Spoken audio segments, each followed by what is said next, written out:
Опа! Продължаваме с захранването. Набързо няколко думи. Каква е неговата работа? Ние сега имаме 36 волта захранване от батерията. Обаче имаме разни други системи и устройства, като например компютрите, които се захранват с 5 волта, или примерно фаровете или екрана, които ще се захранват с 12 волта. И точно това ще прави захранването. Ще предоставя тези различни захранващи напрежения.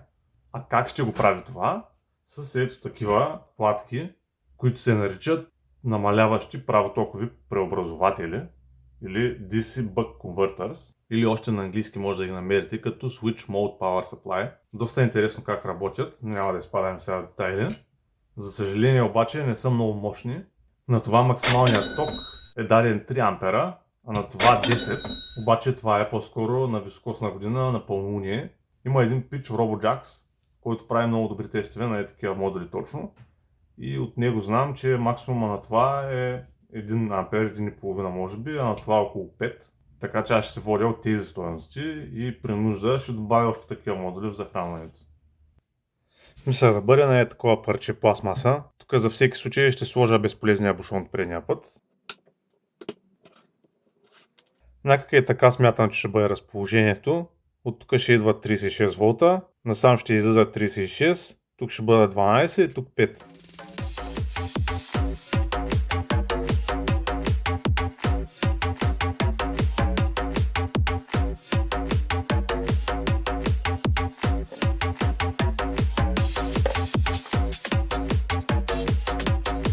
Тук обаче братята китайци са им пратили без едно болче и то точно на плюса, което ми трябва, и ще трябва направо да запоя кабел тук.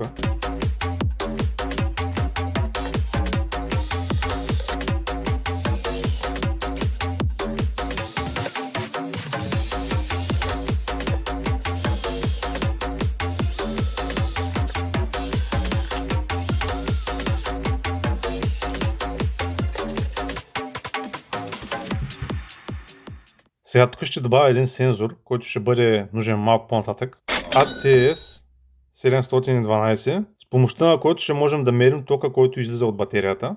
И както може би се вижда, този е с максимален ток 30 ампера, т.е. може да мери максимално до 30 ампера. Но ето това е кабел, подходящ за ток 30 ампера. И тези клейми тук, които са сложили братята китайци, по-скоро ми приличат на клейми от B номера. Затова смятам да не ги използвам. Ами направо да се запоя кабела за падовете, само че и те са мънички. Затова ще изчегъркаме тук най-горния слой, да оголя метта отдолу и ще запоя за нея.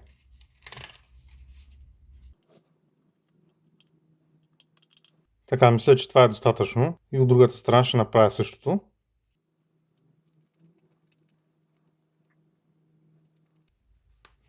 Аре, стигам толкова. И почвам да поя.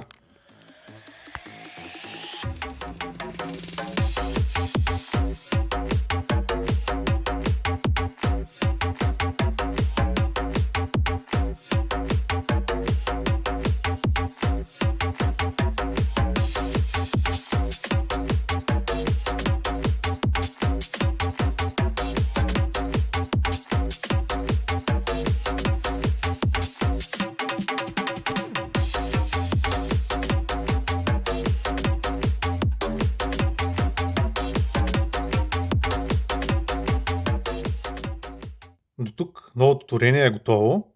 От тук ще идва захранването от батерията, през бушона, през електромера, да го наречем, и от тук излиза 36 волта. Тук след електромера идва захранването за 12 волтовия понижаващ модул и по същия начин за 5 волтовия. Тук съм оставил място, ако се наложи в бъдеще да се добавят още такива понижаващи модули, и по същата причина тук не съм изолирал, защото ще се наложи да запоявам още. Така че ако нещо ще барам, трябва да внимавам. И това е общото. Айде да монтираме. Пренасяме се в предната част и планирам за сега да стои ето тук някъде тая работа. Даже и се застана болчетата отдолу подпират. Ето го кабела от батерията. Изключваме тук напрежението. И пускам 36 волта. Добре, нищо не пуши. Нека да проверим напреженията. 39, супер. Тук имаме 12,74, което е малко повече от 12. Затова ще регулирам пушка. И 5-те са 3 и нещо. И така, имаме 36, 39, 12, 5.